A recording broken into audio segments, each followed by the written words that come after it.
I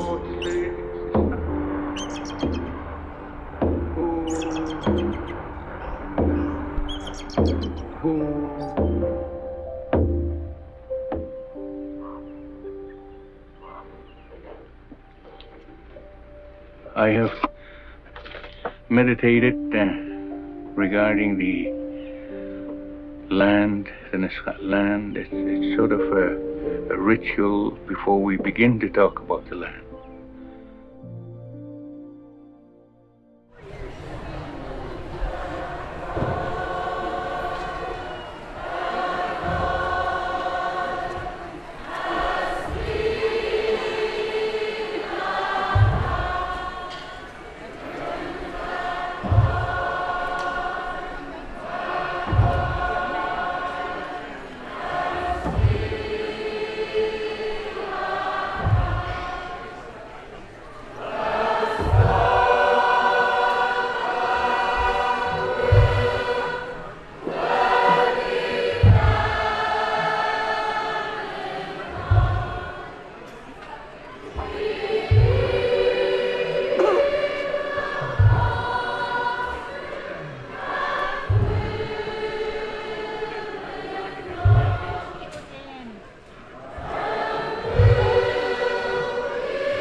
Good morning, and welcome to the First Nations Climate Initiative Beyond Zero Conference.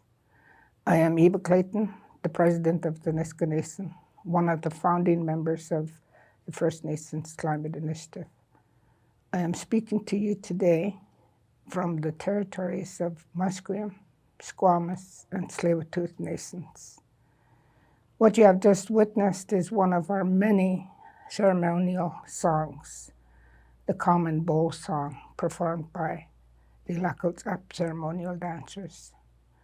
This song reflects the Nisga'a Nation's connection to the land and water and to one another as we work towards a better future for the Nisga'a in one common bowl. All nations have these songs that reflect our connections to the land, the water, and the air and all other beings. These connections are integral to our cultures, and like most other people, we are very concerned about climate change and the impact that is having and will continue to have on our people. Our people also live with poverty. These two challenges, climate change and poverty, are very real for us, up close and personal, as some would say. And we are taking action to address both of them. Our people are afraid of the changes that are happening to the land and the sea because of climate change. We fear the loss of the salmon and other foods that have been part of our culture for centuries. We know that these changes come from what is happening in countries all around the world. We recognize that climate change is a global problem that requires global solutions, and all of us working together. We know that it is not enough to meet emission reduction targets in Canada and expect that climate change will be stopped. It will not. We need to act on a global scale as well. For example, we need to partner with the biggest polluters in the world and help them move away from greenhouse gas intensive energy sources to lower emission sources, and then ultimately to zero and negative emission sources. And we know that these potential partnerships are an opportunity to lift ourselves out of poverty. Most of you know that the Nisga'a Nation is going to build a net zero LNG project on our lands so we can bring much needed revenue and employment to our people. This project will also deliver the lowest carbon natural gas in the world to Asia, and we are not stopping there. As you will learn in this conference, we are actively exploring and promoting zero and negative emission pathways for natural gas, so it can be an even bigger part of climate recovery. We are learning that it can be used to transport and manufacture zero emission hydrogen and solid carbon that can be used to manufacture many useful products. We also recognize that we need to protect and restore our ecosystems as carbon sinks. This is very good for the climate. It is also good for First Nations. Our lands have been degraded by decades of industrial development, which has undermined our cultures. This is true across BC and no more so than in Treaty 8. The Halfway River First Nations, Blueberry First Nations, the Soto First Nations, West Moberly, Prophet River, McLeod Lake, Fort Nelson First Nations. Their lands have been directly affected by the development of natural gas, timber, and mineral resources. We see this and we want to do something about it. We are committed to working with these nations to help them restore their lands so that those lands can support their cultures the way they always have. We want this for ourselves as well, and for other nations across the province, like our founding partners at FNCI. This has the Haisla, the Metlakatla, and our new partners, Saikuts and Stalatin. When we heal the land, we will heal ourselves, and we will take the important steps towards recovering the climate. These nature-based solutions can work together with new carbon capture, utilization, and storage techniques to help recover the climate. Getting to net zero is definitely not enough. Think of how unstable the climate will be when we finally get to net zero and floods and fires are a problem today. They will get worse. This is why this conference is called Beyond Zero, First Nations Leadership for a Recovering Climate. This is why we are featuring our collective work on nature-based solutions, on new energy systems, on carbon capture, utilization and storage in our agenda. On behalf of the FNCI leaders and everybody, I want to thank all of the speakers today for sharing your ideas, your experience, and the climate solutions you are implementing. It will take all of this initiatives and more in order to recover the climate. I want to thank the elected First Nations leaders, Terry T.G., BC Regional Chief, and Ellis Ross, member of the Legislative Assembly of BC. You represent the increasing role that First Nations political leaders are assuming across Canada. Thank you. And I thank the Provincial Minister Ralston and Federal Minister Guilbeault. It is very appropriate that we have you here today. Minister Ralston is responsible for energy and low carbon innovation. We are talking about both today, and we have technical innovations that are globally significant featured in our conference. He also oversees BC Hydro, and we will hear about the urgent need to invest in new renewable energy infrastructure as the backbone of our future decarbonized economy. Minister Guilbeault is responsible for federal climate policy, and he knows that Canada can do more than meet our climate targets. FNCI remains committed to working with you and your cabinet colleagues to ensure Canada steps up on the global stage to tackle the difficult challenge of helping the world's most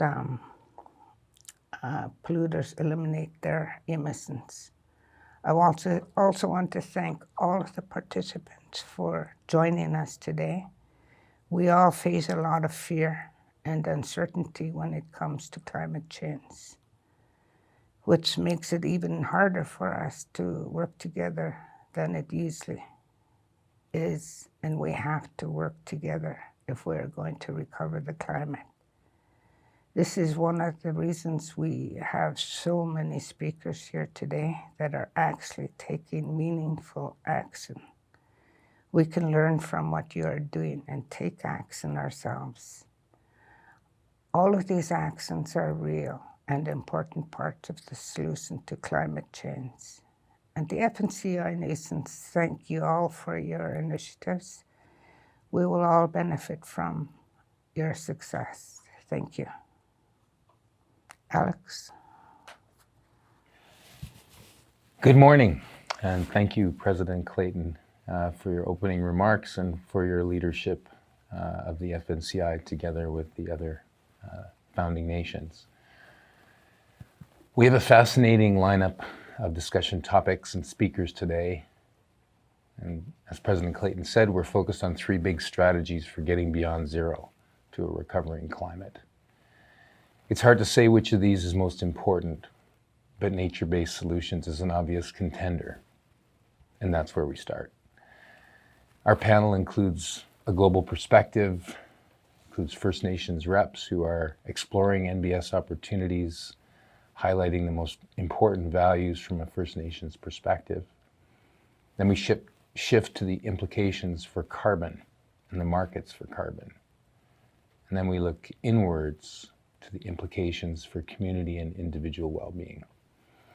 And we wrap on what's happening in the global investment market, with particular emphasis on forest-based, nature-based solutions projects. Then we shift to new energy systems, the key to the decarbonized economy of the future. We start with the global outlook and then shift the transition from gas as a fuel to gas as a feedstock for hydrogen production and other usable products. We shift to other sources of hydrogen, green and super green. We'll learn about negative emission energy systems. And then we wrap the day with carbon capture, utilization, and storage, because completely eliminating emissions and then reducing the concentrations of them in the atmosphere back to pre-industrial levels is a very tall order. We can't rely on nature-based solutions exclusively. During these sessions, you can ask questions by clicking the Q&A tab in the Whova app. Unfortunately, we don't have time for Q&A during our opening and closing and our keynote sessions.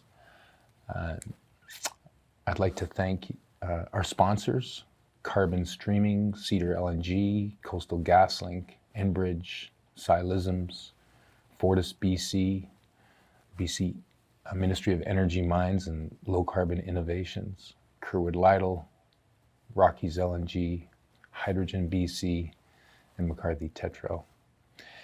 And a special thanks to Emily Black and Dave Nicolation, who are moderating today, and to all of our speakers who are donating their time and ideas to all of us. After a short break, we'll return with our keynote session. We have a very exciting lineup of leaders, as President Clayton outlined. Please use the Whova agenda to navigate to this next session and to each session thereafter. Thank you very much for joining us today, and we look forward to an exciting opportunity to learn.